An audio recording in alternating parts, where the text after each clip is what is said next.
Hello दोस्तों, मैं हूं मनीष कुमार वर्मा और आप सभी लोगों का हमारे यूट्यूब चैनल पर हार्दिक स्वागत व अभिनंदन है।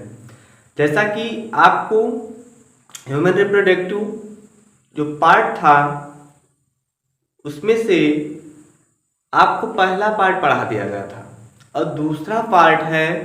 दूसरे पार्ट में आपको उसके ऑर्गन्स के बारे में पढ़ाया जाएगा कि जो रिप्रोडक्टिव सिस्टम है उसमें कौन कौन से ऑर्गन्स पाए जाते हैं और उन ऑर्गन्स का क्या क्या कार्य होता है। तो पहले ऑर्गन की बात की जाए, वृषण कोश। क्या? वृषण कोश। जी हाँ, पहला ऑर्गन कौन सा है? वृषण कोश है। हमने बताया था कि जो वृषण कोश है उस वृषण कोश के अंदर वृषण क्या होते हैं? बंद होते हैं। वृषण कोश के अंदर वृषण क्या होते हैं? बंद होते हैं। तो यहाँ पे देखिए, ये जो हमने एक फिगर बनाया है ये वाला पूरा, ये वृषण का है, लेकिन इसके नीचे ये वाला जो भाग है ये एक इसका वृषण कोश है। क्या है? वृषण कोश। तो देखिए इसमें हम क्या कह सकते हैं, कुछ मुख्य बातें सिर्फ पढ़नी है आपको। हमें कह सकते हैं कि जो वृषण कोश होता है ये जो वृषण कोश होता है ये थैली के समान होता है। किसके समान? थैली के समान। तो वृषण कोश कैसा रहेगा? थैली के समान रहेगा।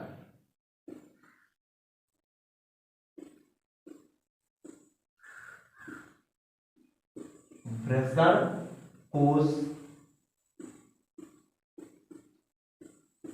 थैली के समान होता है। किसके समान होता है? थैली के समान होता है। अब ये जो वृषण कोश है इसी में वृषण बंद होते हैं। तो हम कह सकते हैं इसी में वृषण बंद होते हैं। ठीक भैया, ये जो वृषण है ये थैली के समान होता है और इसी में ये जो वृषण है ये क्या होते हैं? बंद होते हैं। मीन्स वृषण कोश में वृषण क्या होते हैं? बंद होते हैं। दूसरी बात आती है कि ये जो वृषण कोश है, क्या? वृषण कोश ये कहाँ स्थित होता है? तो पुरुष के दोनों टांगों के बीच में। वृषण कोश पुरुष के दोनों जांघों के बीच में लटका हुआ होता है या स्थित होता है और इसके ऊपर मीन्स वृषण कोश के ऊपर एक रोम युक्त क्या पाई जाती है? त्वचा पाई जाती है, जिसपे छोटे छोटे क्या होते हैं? रोम उपस्थित होते हैं या पाए जाते हैं। इसमें कोई डाउट? भाई ये वृषण कोश है, तो वृषण कोश के अंदर क्या बंद है? वृषण। दूसरी बात आती है कि जो वृषण कोश हैं ये 3 स्तर से बना होता है, या वृषण कोश में 3 स्तर पाए जाते हैं। अब 3 स्तर हैं कौन से? तो हम कह सकते हैं बाहरी स्तर त्वचा युक्त होता है। बाहरी स्तर क्या होता है? त्वचा युक्त होता है। दूसरे पॉइंट की बात की जाए तो हम कह सकते हैं कि जो दूसरा स्तर होता है वो संयोजी ऊतक का बना होता है। दूसरा स्तर संयोजी ऊतक का बना होता है।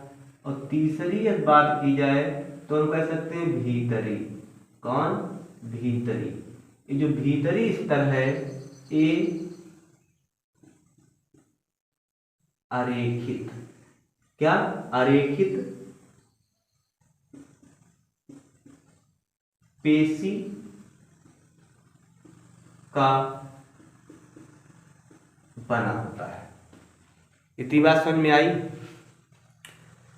अब मुख्य बात समझिए, ये जो वृषण कोश है, क्या? वृषण कोश, इनका तापमान कितना होता है? वृषण कोश का तापमान कितना होता है, तो हम कह सकते हैं जो वृषण कोश है ये वाले, इस वृषण कोश का जो तापमान होता है वो 2 से 3 सेंटीग्रेड, 2 से। अगली बात आती है कि जो वृषण कोश हैं, क्या वृषण कोश, इनका मुख्य कार्य क्या होता है, हमारे शरीर में मुख्य कार्य क्या होता है, तो हम कह सकते हैं वृषण कोश, वृषण कोश शरीर के तापमान का नियंत्रण करते हैं, या हम ये भी कह सकते हैं कि जो वृषण कोश होते हैं ये हमारे शरीर के ताप का नियामक करते हैं। अब ये जो वृषण कोश है, क्या वृषण कोश, इनका तापमान होता कितना है, तो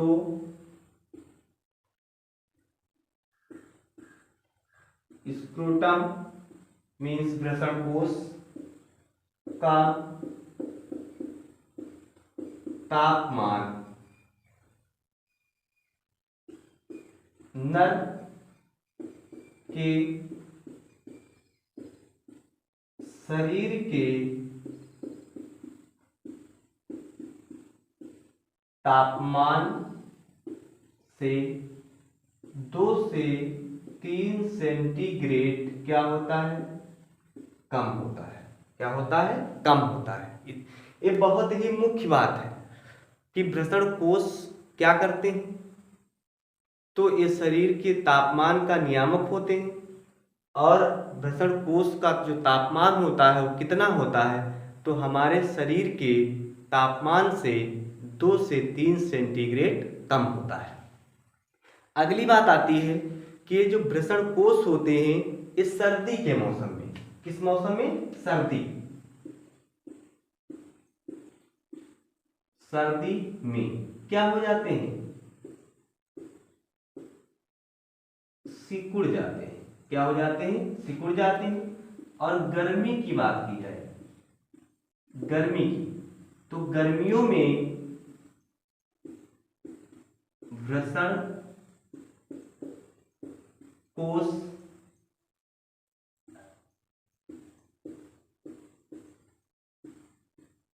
फैलकर लटक जाते हैं, फैलकर क्या होते हैं, लटक जाते हैं। इस वृषण कोश से भी क्वेश्चन बनते हैं कि जो वृषण कोश है इसका मुख्य कार्य क्या है, तो ये वृषण को बंद रखने का क्या करता है, कार्य करता है। दूसरी बात आती है वृषण कोश जो होते हैं उनके ऊपर कितने स्तर पाए जाते हैं, 3 स्तर पाए जाते हैं। बाहरी स्तर रोमयुक्त होता है, जो बीच का स्तर होता है वो संयोजी ऊतक का बना होता है, और जो भीतरी स्तर होता है वो आरेखित तंतु पेशी का बना होता है। फिर कहा जाता है कि जो वृषण कोश हैं ये हमारे शरीर के तापमान का नियामक करते हैं। हमारे शरीर के तापमान से वृषण कोश का जो तापमान होता है वो 2 से 3 सेंटीग्रेड कम होता है। गर्मी के मौसम में वृषण कोश लटके हुए होते हैं, और जबकि सर्दी के मौसम में ये सिकुड़ जाते हैं। अब यहाँ पे बात एक और आती है बहुत इंपॉर्टेंट, कि यदि वृषण कोश का तापमान 2 से 3 सेंटीग्रेड से कम ना हो, मीन्स वृषण कोश का हमारे शरीर से 2 से 3 सेंटीग्रेड तापमान कम ना हो तो शुक्राणु का निर्माण नहीं होगा। बहुत इंपॉर्टेंट चीज है, यदि वृषण कोश का जो तापमान है वह हमारे शरीर के तापमान से 2 से 3 सेंटीग्रेड कम नहीं है तो हमारे शरीर में शुक्राणु का निर्माण नहीं होगा। वृषण क्या होते हैं। तो देखिए यहाँ पे ये जो फिगर बना हुआ है ये वृषण का है। किसका है? वृषण का फिगर बना हुआ है। वृषण होते क्या हैं, इनका कार्य क्या होता है, इनसे क्या निर्माण होता है, इसके बारे में हमको आज जानना है। तो सबसे पहली बात तो है वृषण जो है ये वृषण कोश में बंद होते हैं और इनका कार्य होता है शुक्राणु का क्या करना, निर्माण करना। वृषण का कार्य होता है शुक्राणु का निर्माण करना। लेकिन अब शुक्राणु का निर्माण कहाँ से होता है, ये बात इस टॉपिक में चर्चा की जाएगी। तो हम आपको वृषण के बारे में बताते हैं। तो देखिए जो वृषण हैं, ये जो टेस्टिस हैं ये कहाँ बंद है? वृषण कोश के अंदर बंद है। ये जो वृषण कोश है, इस वृषण कोश के अंदर वृषण क्या है, बंद होते हैं। तो हम ये कह सकते हैं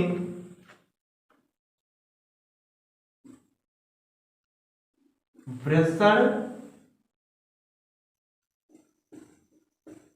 दोनों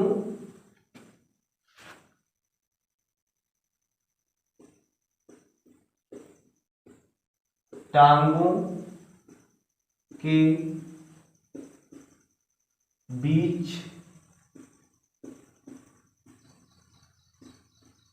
लटके होते हैं। क्या होते हैं? लटके होते हैं। वृषण जो है ये दोनों टांगों के बीच क्या होते हैं, लटके होते हैं। इसकी बात की जा रही है वृषण की। ये जो वृषण है दोनों टांगों के बीच क्या होते हैं, लटके होते हैं। और हम कह सकते हैं दो जोड़ी में होते हैं। दो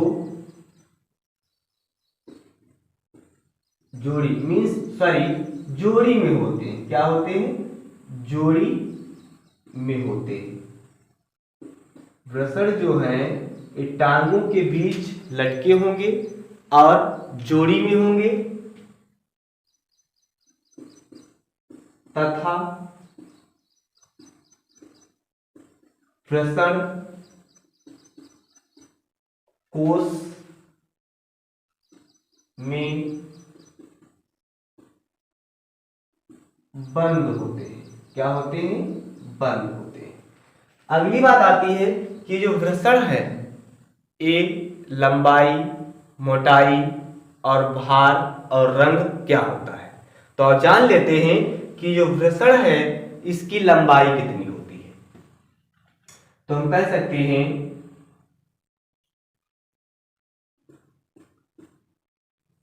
टेस्टिस की जो लंबाई होती है वो होती है 4 से 5 सेंटीमीटर।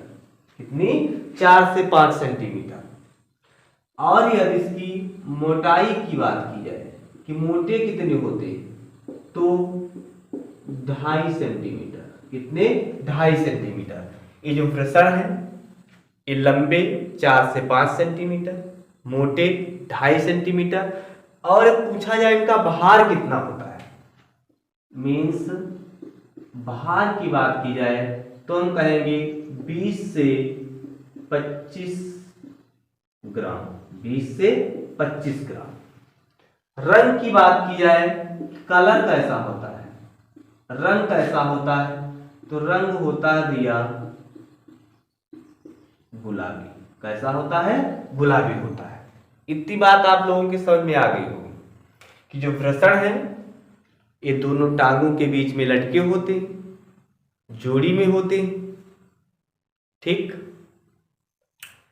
वृषण कोश में बंद होते, लंबाई 4 से 5 सेंटीमीटर, मोटाई 2.5 सेंटीमीटर और भार 20 से 25 ग्राम तथा रंग गुलाबी होता है।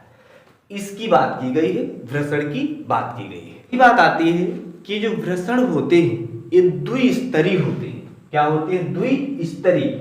जैसे ये वृषण आपको दिखाई पड़ रहा है तो ये जो वृषण है ये 2 स्तर का बना होता है। पहला स्तर ये तुमको दिखाई पड़ा, ये क्या है? पहला स्तर है। और इसका दूसरा स्तर ये वाला होता है, दूसरा स्तर ए। तो वृषण 2 स्तरों से मिलकर के बना होता है, पहला और दूसरा। पहला और दूसरा। मीन्स हम कह सकते हैं बाहरी स्तर और भीतरी स्तर, दो स्तरों का घर्षण क्या होता है, बना होता है। यहां पे थोड़ी फिगर में गलती है, ए बाहरी स्तर है और ए कौन सा है, भीतरी स्तर है।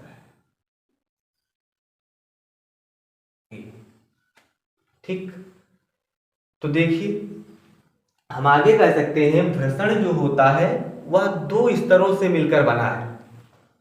तो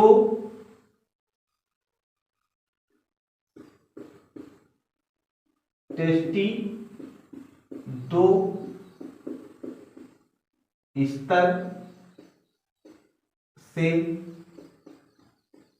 बना होता है। अब दो स्तर से बना है तो कौन कौन से स्तर है, जो बाहरी स्तर होता है, मीन्स ये आपको दिखाई पड़ रहा है, ये वाला, ये जो बाहरी स्तर है इसको कहते हैं ट्यूनिका। क्या कहते हैं, ट्यूनिका वेजाइनलिस, ट्यूनिका वेजाइनलिस। बाहरी स्तर दो स्तर से मिलकर बना होता है, बाहरी स्तर ट्यूनिका, ट्यूनिका वेजाइनलिस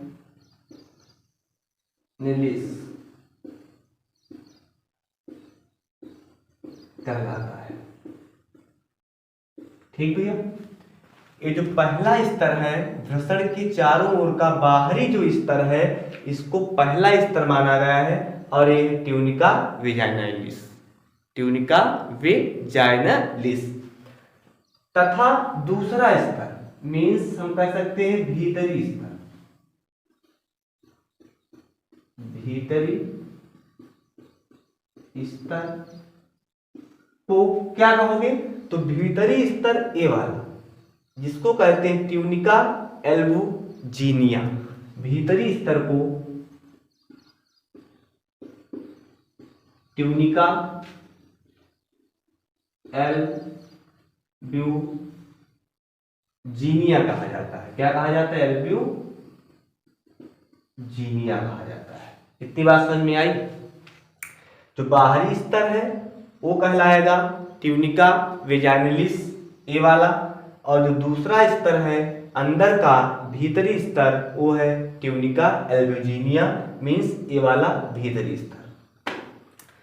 अब बात की जाए कि जो वृषण है, क्या वृषण, तो इस वृषण के अंदर, इस वृषण के अंदर यदि इसको काट दिया जाए, वृषण की अनुप्रस्थ काट को यदि काटा जाए, सेक्शन को काटा जाए, तो इसमें 200 से 400 पिंडक दिखाई देते हैं।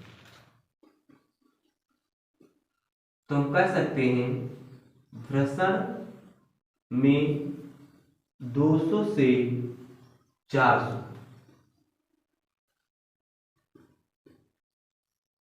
पिंडक होते हैं। 200 से 400 क्या होते हैं, पिंडक होते हैं।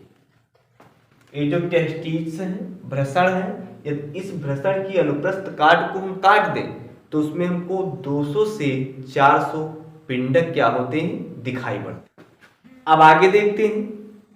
भाई आपको ये बताया गया कि यदि वृषण की अनुप्रस्थ सेक्शन काट को काटा जाए तो हमको उसमें 200 से 400 पिंडक दिखाई पड़ते हैं। अब आगे की बात है, जैसे हम इसको काटें वृषण को और इसमें इस तरह की संरचनाएं 200 से 400 दिखाई पड़ती हैं, और ए या तो यह कह दें प्रत्येक पिंडक में, प्रत्येक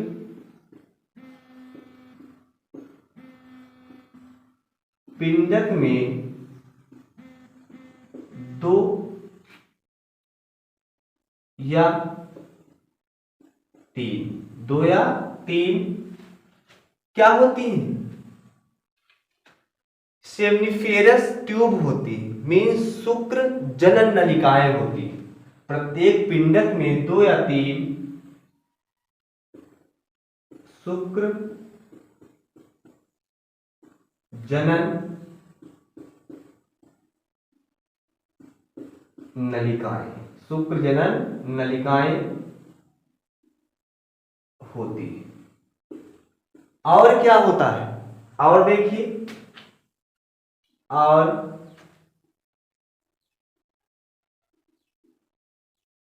रुधिर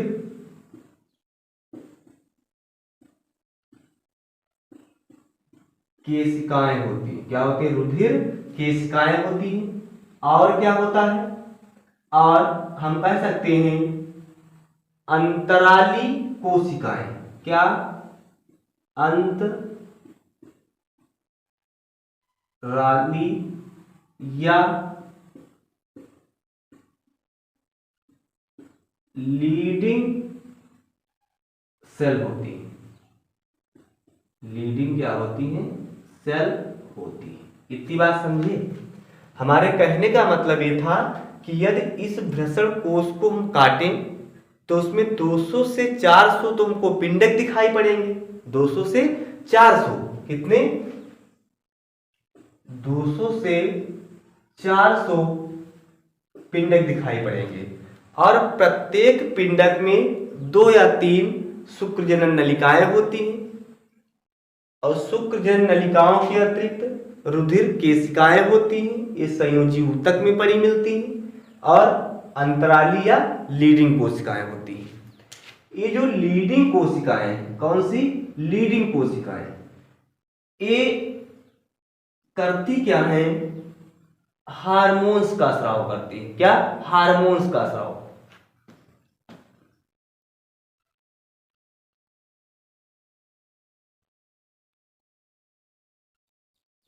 एंड्रोजन, कौन सा, एंड्रोजन। एंड्रोजन हार्मोन्स का क्या करती हैं, स्राव करती हैं। अंतराली या जो लीडिंग कोशिकाएं हैं, ये एंड्रोजन हार्मोन्स का क्या करती हैं, स्राव। और एंड्रोजन हार्मोन्स क्या है, एक नर हार्मोन्स है। क्या है, नर हार्मोन्स होता है। अब बात आती है कि ये जो जनन नलिकाएं हैं, जो शुक्र नलिकाएं होती हैं, तो ये जो शुक्र नलिकाएं हैं ये 2 भागों में डिवाइड हो जाती है। ये शुक्र नलिकाएं जो होती हैं ये 2 भागों में क्या हो जाती है, डिवाइड हो जाती है। ये शुक्र नलिकाएं 2 भाग में क्या होती है, डिवाइड होती है। पहली जो नलिका है वो है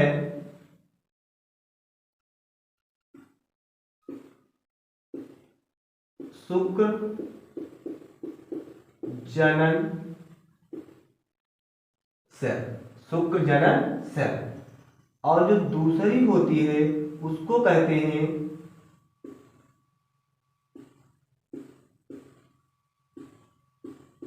सर्टोली सेल। क्या कहते हैं, सर्टोली सेल कहते हैं। ये जो शुक्र जनन नलिकाएं होती हैं आगे चल करके 2 भागों में क्या हो जाती हैं, बट जाती है। यहाँ पे दिखाया गया है ये शुक्र जनन नलिकाएं हैं, ये आगे जब बढ़ती हैं तो 2 भागों में क्या बट गई हैं। पहली शुक्र जनन सेल और दूसरी सर्टोली सेल। तो ये जो शुक्र जनन सेल होती है, कौन सी, शुक्र जनन सेल। पहले हम बात करते हैं शुक्र की।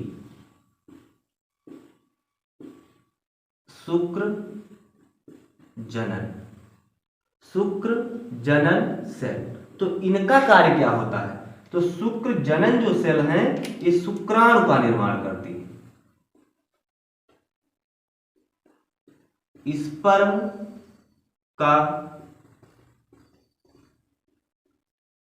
निर्माण करती है। लेकिन जो ये सर्टोली सेल, कौन सी, सर्टोली सेल, तो ये सर्टोली जो कोशिकाएं होती हैं ये शुक्राणु का पोषण करती है। शुक्राणु का पोषण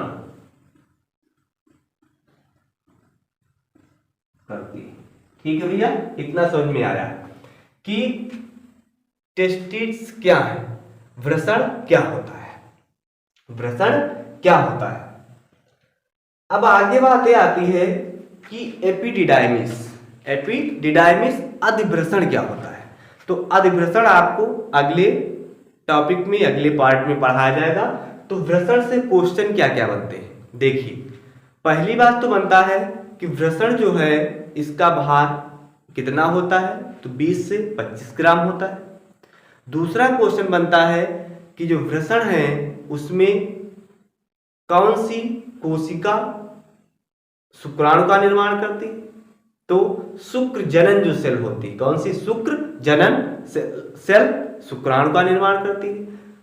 अगला क्वेश्चन बनता है कि वृषण में ऐसी कौन सी सेल है जो हार्मोन्स का स्राव करती है, तो लीडिंग कोशिका हार्मोन्स का क्या करती है, स्राव करती है। दूसरी बात आती है कि जो सर्टोली सेल होती हैं, अगला क्वेश्चन सर्टोली जो कोशिकाएं होती हैं इनका कार्य क्या होता है, तो सर्टोली कोशिकाएं जो होती हैं वो शुक्राणु को पोषण प्रदान करने का कार्य करती हैं। सर्टोली कोशिकाएं शुक्राणु को पोषण प्रदान करने का क्या करती हैं, कार्य करती हैं। अगली बात इसी में एक और नोट के रूप में जान लीजिए, नोट, जैसे नोट के रूप में जान लो, हम यहां पे दिखाते हैं नोट। जब मनुष्य या पुरुष सेक्स करता है तो होता क्या है, 4 से 5 ml, 4 से 5 ml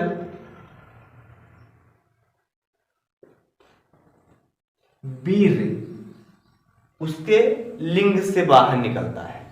कोई एक पुरुष है, सेक्स कर रहा है, निषेचन कर रहा है, तो प्रत्येक बार सेक्स करने में 4 से 5 ml वीर्य निकलता है और उस वीर्य में स्पर्म